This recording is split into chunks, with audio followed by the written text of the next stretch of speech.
All you want this video, Kawa Metromaka, na share button sharing this video. By the way, shares and sipping my zero bitters. Kai we na no sit at home. You want to go?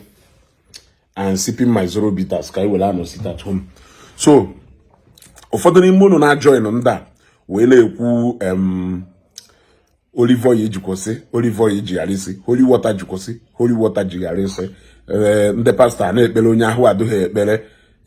Malụdan intention kpatalụ ụfọdụ n'ime ha ji wee na-ekwu that thing. Because some of them are just being mischievous.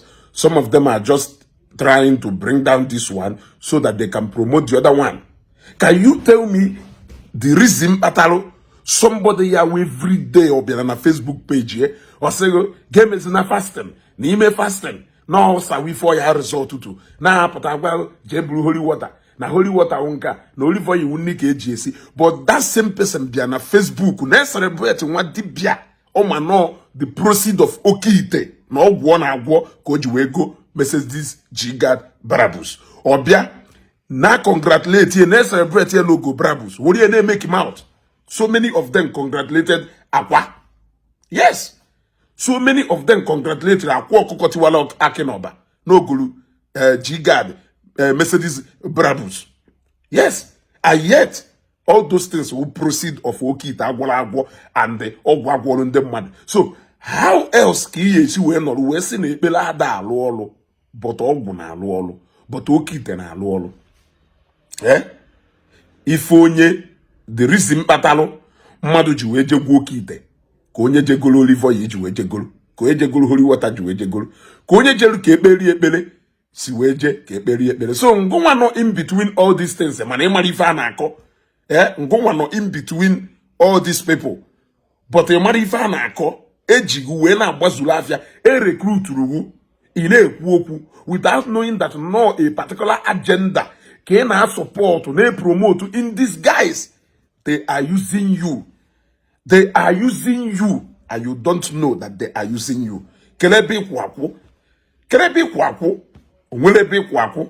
Emegare say, you are a Christian, but you are a Christian, but you are a Christian, but what? Welebe ku. Ekure anywhere. Ekure anywhere. Yeah? Agwa mon nefa ane. Kunde mwa dibia none in these guys. So many of account wa he na afu. Nenwe 3 friends ma ha yenwe friends at all. For that account wa ndenwa dibia nwe. For that account wa ndenze nwanyi nwe. For that account wa wunde na ala hube nwa dibia. Ne bugari ite, ne bugari ogu, ne bugari ibobo ebe niile. We know the faces behind those accounts. But ngoma was a real person. My your foundation and if I'm willing ime e potazie esemo you are a Christian but you are buying an idea of somebody natural concern or something.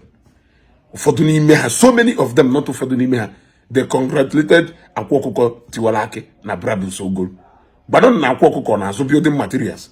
Ka Akwa Okuko no clearing and forwarding. Ano ma jono. Akwa Okuko no motor pass, or no machine pass, or no plant pass. On alaba. On alaba. On no etunde pastor susi we no.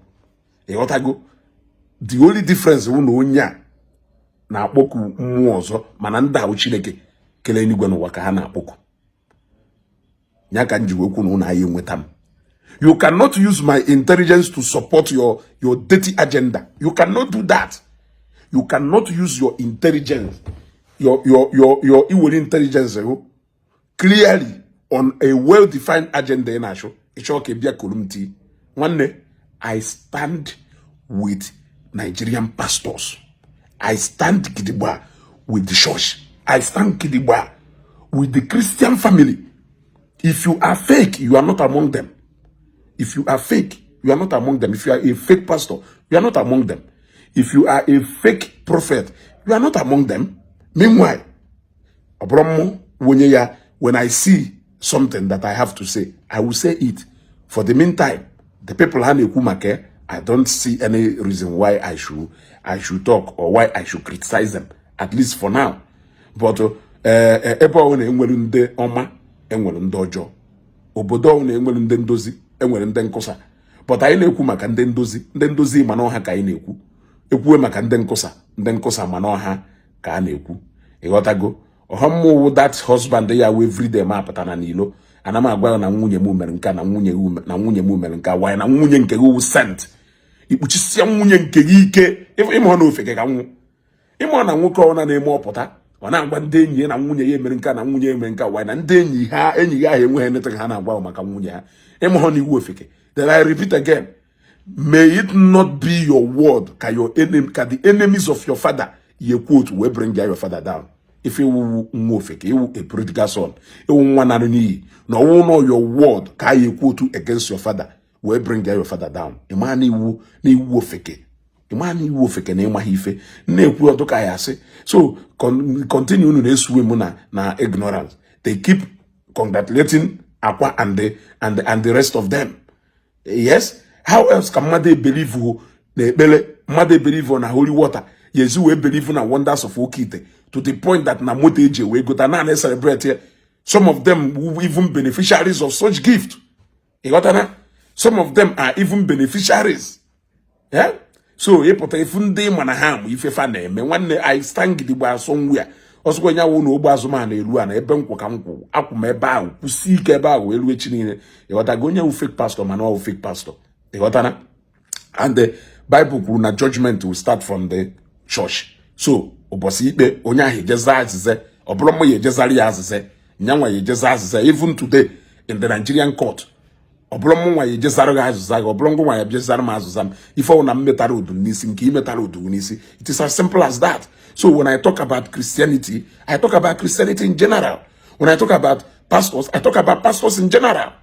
Yes. When I talk about those spiritual mantles, I talk about the ones which I know that I buy from my church. Exactly. Bible is a spiritual material. Nobody gives it to you free. Yes. Nobody gives it to you free. Chaplet is a spiritual material. Nobody gives it to you free. You buy it. Candle and all those things. Incense. All those things you buy with your money. So why can't you buy holy water if you don't come with anyone? Those days in a winner's chapel, Matero. Sometimes, Nchefu, ije shop right, ije go the kind of olive oil na like. Ije go nke church. And when so many of them were na my place. And it is like that. So ngonwa maho, ngonwa wo fika mo mgbe kere nkokwa so ru ha gbagala eba the field. Ka ha nwa no n'ime field because na ha mu ifefa na acho n'ime field. Ngonwa amaro. Some of them were intention haji na eme ife ha na eme. Ngonwa amaro. Some of them it is clearly about the source and not that they are condemning that thing. Because ụfọdụ n'ime ha na-ejebe dibia abụ agwọ ọgwụ mana ha na-akọnde mugwu fu ije na chọọchị je nala ekpere. So ifuru no ngụ nwa onye amaghị ebe kwụ akwụ, ịmaghị ife, ịmaghị anya edere ene, ịmaghị nke alọla alọ. Ụfọdụ n'ime ha nwere one or two things kalifo obi, ha tiri confidence na. If not, it is all about that source ngụ nwa na communicate to. The day you will understand this, the day we will have more sensible Christians among us. You got to go? When we say that my family, that does not mean but what we are saying is that when you look in general, that this family possesses a good character. That may not be that you are speaking about every single person none of that family, but you are looking at the reputation of that family. I will leave it here. Okay, no more we the educating the supposed Meanwhile, like I said, I'm enjoying my Zoro bitters. I am enjoying my Zoro bitters. Go and get yours. You will thank me later, darling.